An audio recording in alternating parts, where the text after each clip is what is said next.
Everybody, today in the kitchen, it's a very special experimental edition of Cooking with Kernsey. Look what my mom got me. I went out to my mom's house yesterday and she's like, I saw this on the Home Shopping Network and thought of you, Stephen, so maybe you could do your video thing with this. And it's awesome. It's called a Curtis Stone. And it's basically a frying pan, it's an oven stone, it's a grill, it's a chafing dish, all rolled into one. This thing's pretty awesome. So what I'm going to do is try to experiment with all three of its features. So what I'm going to do is I'm going to start off by cooking some pork schnitzel. So what is pork schnitzel? If you don't know, go to Franz's Butcher Shop here in Peterborough, and I want you to ask Hans or Franz behind the butcher shop counter for their delectable pork schnitzel. And there you will find these wonderful, thinly sliced but breaded pieces of pork schnitzel. It's amazing. This is going to be really easy to do. We're going to braise it up in some butter on the stovetop in the same Curtis stone. We're going to raise it up onto the grill, cover it, and put it back into the oven for a couple of minutes. We're going to cover that in mozzarella and pasta sauce, and then you're going to have this for sandwiches, or you can throw it on over top of pasta, or you can just eat it all on its own. This is going to be great. Pork schnitzel here in the kitchen. Let's get to cooking on our new Curtis stone. Let's see how this today thing in the kitchen, I'm going to experiment with this new toy my mother bought me. My mom just decided to surprise me with a wonderful little cooking utensil. So this is called a Curtis stone.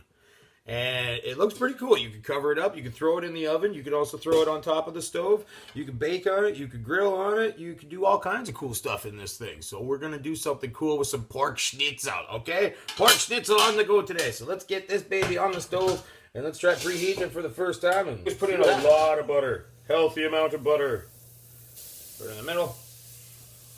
Oh, yeah.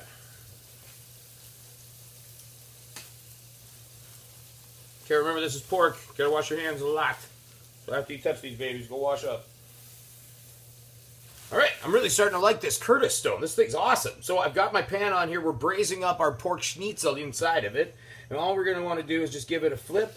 It's been down for three minutes. And we just want to give her another flip here. And let's see how golden brown this is in the butter. Oh, this is perfect. Okay, I'm in love with this Curtis stone. I don't even know where my mom got it. Probably, you know what? I'm going to throw up a link in the blog of where you can pick up one of these things. Woo, look at that. That's perfect. Let's just transport these babies off of the Curtis stone or your frying pan, however you're doing this, and onto a grill. Now, the good thing about this grill is it goes right back on the pan, the lid goes right back on the pan, and it just goes right back into the oven. Now, to create a little bit less smoke, I'm just going to drain off this excess butter before I throw it back into the oven. But this thing is pretty cool. A Curtis stone. Check it out. We are now going to cook these babies up in our oven. Because it's pork, we have to make sure our pork is cooked very nicely. So this thing, we can just take this grill, and we get rid of this pizza pan, which I just used to catch any grease that dripped off.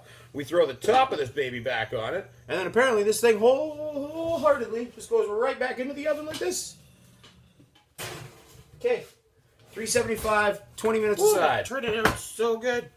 Oh, this might be the best schnitzel I've ever made.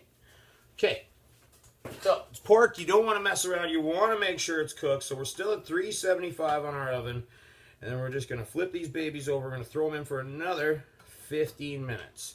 Cut yourself up enough mozzarella to cover the entire top of this and the entire top of the other one.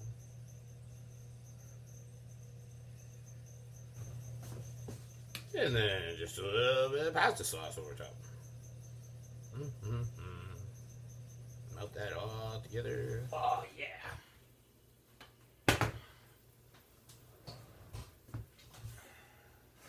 This looks like it's gonna be delicious. Here's your pork schnitzel in your Curtis stone.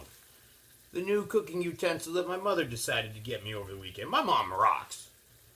She has got me everything for my kitchen. My Paderno cookware, my Stokes knives, everything all came from my mom throughout the years. Every Christmas, every Father's Day, every sort of year, my mom would just pick me up something for the kitchen, and it's always done me good. So I wanted to bring you guys in for a closer look here at our delectable pork schnitzel. Man, this is looking good. Okay, we just covered them in some mozzarella cheese and some pasta sauce, and it is looking like it's going to be good. So what you could do is just throw this on some pasta, or you could throw it into a sandwich, too. That would be just as good. Anyways, we're going to get to eating. You guys get to cooking. Bye, everybody.